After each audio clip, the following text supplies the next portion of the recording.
Hi, I'm Jenny Robertson, founder of the On Purpose Woman Global Community and founder and publisher of On Purpose Woman magazine. I'm here to share the speaker portion of our Connections Over Coffee gathering of the On Purpose Woman Global Community. Ellen Koronet is speaking on conversation starters and lead warmers. Ellen K is a social scientist, creativity facilitator, corporate strategist, and marketing methodologist with decades of experience designing ways to bypass habitual thinking. Ellen's systems and tools facilitate the collection of opinions that matter. Oh, I'm sorry, I didn't say that, Ellen. Opinions that explain, but I think that's a good thing to add in there. Let me start that sentence over. Ellen's systems and tools facilitate the collection of opinions that explain and predict behavior, all while having game-filled fun. So Ellen, thanks for being here, and you are on. All right, I'm going to share my screen right away. Hello, everybody. Welcome, and I'm glad you're here. And I'm gonna start presenting right as we speak. Here we go. I always do this with visuals. Thank you for being here. I'm Ellen Koronet, LA Creative, and we're gonna have some fun today. We've just come out of a really wonderful conversation with all the women who have joined Ginny here today. And so I'm going to talk about how you can have conversation starters and lead warmers. This is mainly focused on business, but it applies to anything you're doing in your world. So let's get started. Actually, let me get the pictures out of the way in case you're seeing that over the top. So let's talk about archetypes. Archetypes are, in my definition of the word, are really nonverbal. And I want to underline they're intuitively adopted preferences, symbols, meaning makers. And what's really interesting, this has kind of just come to my attention this morning. I happened to read a newsletter from another On Purpose woman. Now, of a sudden, I'm blanking. I can see her.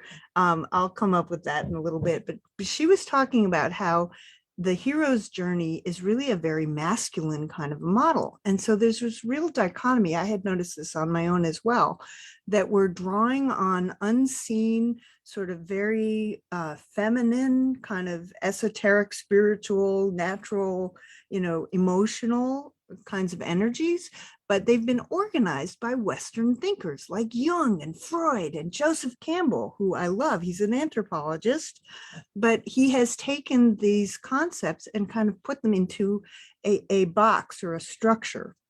And so you're always expected when you go on this hero's journey, which is very archetypical, and it's the basis of all literature, you're expected to come out of it with these gifts, and you come back and you celebrate and you go, yay. And it's Lori Morin, who I was trying to bring to mind. Lori was pointing out that that's not the way it always feels. So especially as women, that we don't come back with this conquering mentality. So storytelling devices are the best way to get into archetypal kinds of communication. And that's why it works so well in business and so well in marketing. And that's a little bit more what we're going to talk about today. So I'm not sure why that just came up. Whoop, I'm in the wrong part. Let me let me fix that, and I will. I'm going to go through this without it being a presentation, because then I'll be able to control what part of the screen I'm on better. Sorry about that. Here we go. Yay, hero's journey. So archetypes in my mind, and I will share my screen in just a moment, just want to pull it up a little better. Archetypes in my mind are those invisible bubbles of preference. Here we come, sharing the screen. Not sure why it did that. Go away, and here we go. Am I sharing the right screen? Yes, okay. Archetypes are those invisible bubbles of preferences, motivations, aversions, and even trauma triggers that have been invited and wired into, and here's where I'm going to shout out to Andrea Hyland, who's in the room today. This is really like part of our DNA because we pull down from all the experiences of people in our own lineage, in our culture. And it's like, when you're on the playground, when you're a kid, you're playing games that nobody taught you how to play. Nobody decided, here's the new rules, here's the way we're going to do this. It just really becomes part of everything that you take in and everything that positions you to look out into the world, and also your life experiences. So that's where you get the trauma triggers. That's where you get the motivations. That's where you get these bubbles of preference. And if you want to foster meaningful connections, consider those hidden structures while you're walking through the world. You can think of them like auras. And here I'm going to shout out to Mary Perry, who's in the room. So it's that sort of unseen personalities and things that are going on around you that you can start to pay attention to, because that's going to unlock fluidity and adaptability because you are now aware. So that's really what this is about. And let's see if I can get to the next screen without oh, I just go down. Here we go. So I'm going to talk to you in the next few minutes, and I'm aware of the time, about 3 ways to get warm lead engagement strategies really going. And the first is to drill down to the relevant and the meaningful. The second will be to sort people out. And it's going to be a little bit different from what you might think. I'm not typing people. I'm putting them kind of on a continuum, on the journey that they're on and that I'm on, so that we can connect at that place on the journey. And that's what I mean by sorting. And then crafting the promotional languaging and start the conversation. It's really quite simple. Now, it's also not quite simple. You can work with me. You can watch my webinars. You can watch my YouTube channel that I'm now developing into a whole new content quiz strategy. And you can get a whole lot more of snippets and also deep dive into any one of these concepts that I'm presenting today. So it's simple, but it's not simple. Here we go. Before you invite your best playmates into your gamified conversation and offers, you've got to be so frickin' super clear. There's the mom swear that my kids think is really funny. Super clear on where you are going and what the journey with you is all about, because that's what's infectious. That's that underlying excitement. It's what's going to help you blast out to the people you're trying to reach. I call this an inside out approach. So instead of looking for your ideal client, which is a very wonderful concept that I think needs to be played down a little bit and set aside a lot, because when we're looking for our ideal client and we're defining them demographically and behaviorally, we're going to miss that motivational underneath, which is the passion-infused reason that you started this thing in the first place. And if you lead with that, you're going to begin to connect with people that you didn't even think you were going to connect with. So that's why we're not looking for specific customers. We're looking for fun. And the fun is going to magnify the joy, and the joy is going to help you broadcast the value that your amazingly brilliant, expertly unique, well-crafted product or service is bringing to the table. So my definition of a funnel, a marketing funnel, which I'm sure you've heard of, is it's a series of offers. It's a series of incentives. It's a series of ideas that are intriguing, designed to build trust and create loyalty, not to sell products. You're not out there selling products. If you clarify your proposition, if you get seen and heard, and you help people out there feel seen and heard, you're going to begin to nurture that trust and the loyalty automatically. You don't even have to work at it. This is like an automated funnel without digital automation.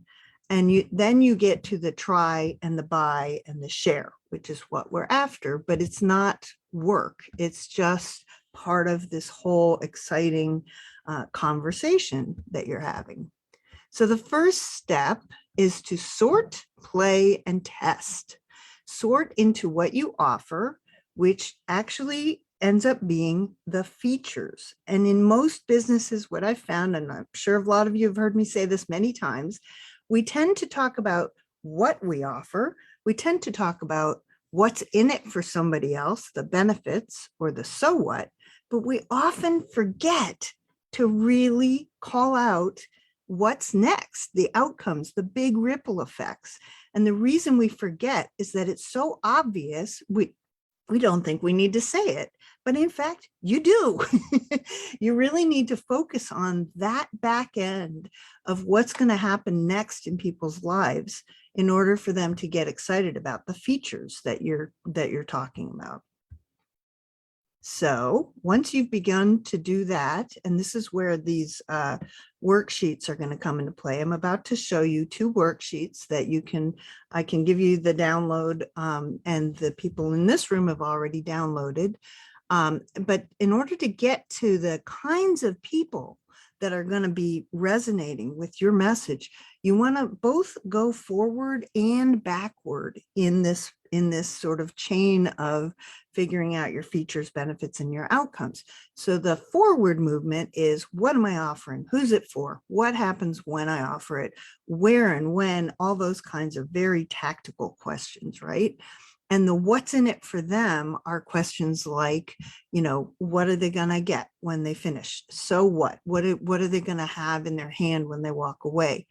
And what is going to change in them? What kind of journey are you taking them on so that they have something different when they finished working with you or when they finished buying your products?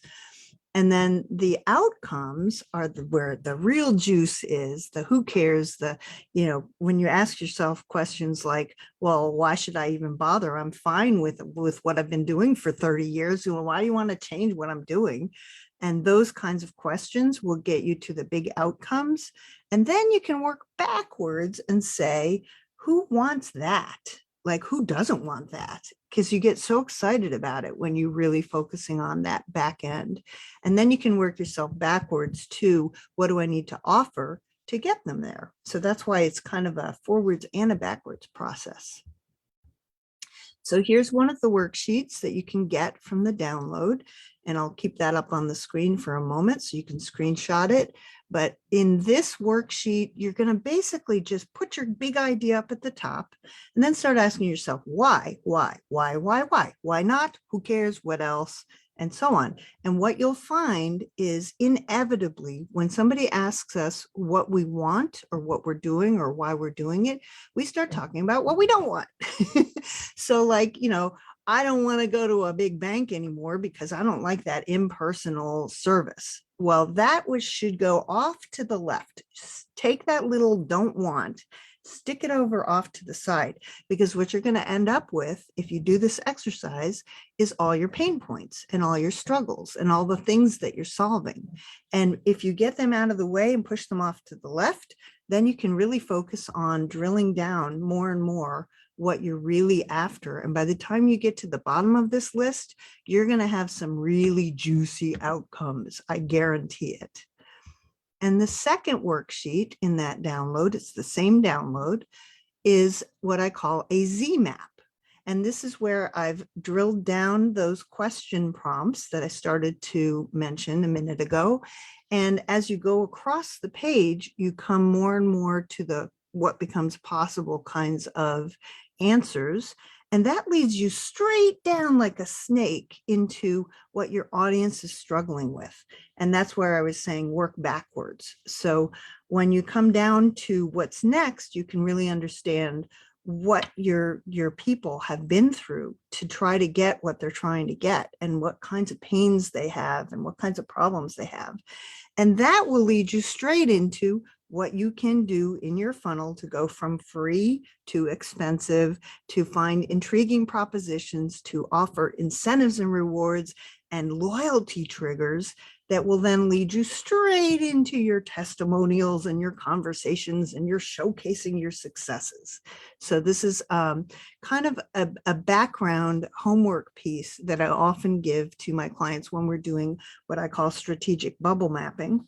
And that gets us really ready to talk about what our message is going to be. So that's the third step. Now you've got your big why, you've got all the kinds of people, you've sorted them out, you've got a clear message, and you're going to take that brand value and start to blast it out using Sherry Martin's LinkedIn, social media tips and tricks and fantastic teaching, using speaking gigs, podcasts, whatever it is you're doing. You're going from free, low cost, discount to paid and building loyalty.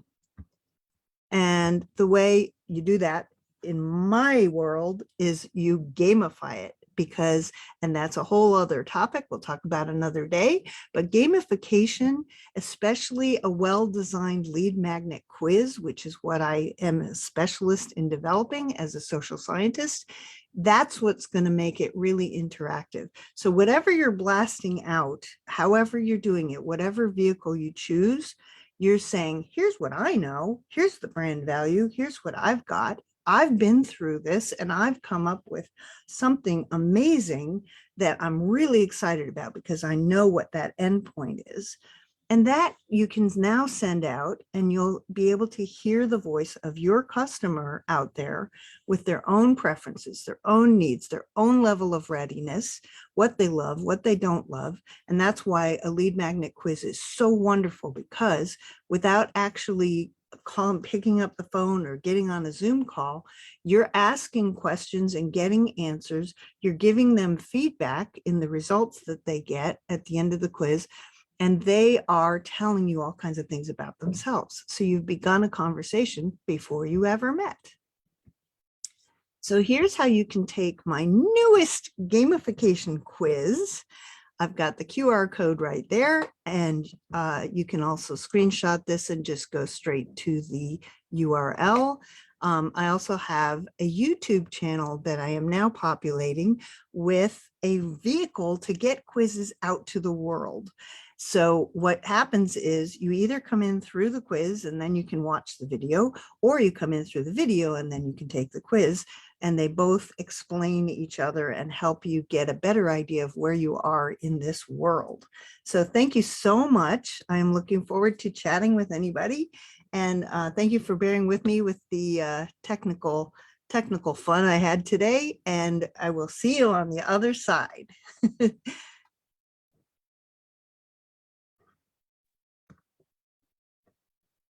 Thank you, Ellen. If you could stop sharing your screen, thanks so much. And I would love for those of you who are here with us in person on Zoom, in person, to unmute yourselves, and let's just give Ellen a big hoop, woohoo, kind of whoop and holler and all that kind of stuff. Yay, Ellen! Awesome. Yay! That was so good, Ellen. You always give us such great information, and you always have the most professionally done and intriguing and easy to understand slides. And so I really appreciate, that's one of the many things I appreciate about you. And I'm going to wrap up here, and then we're going to have time to take a few questions for those of us who are in the Zoom room. But I want to thank anyone who's watching this live or the replay. If you'd like to join us for one of our Zoom gatherings or an in-person in Columbia, Maryland, Richmond, Virginia, or Tallahassee, Florida, comment below, or you can go over to my website, opwgc.com, and find out all about our community. Again, thanks for watching.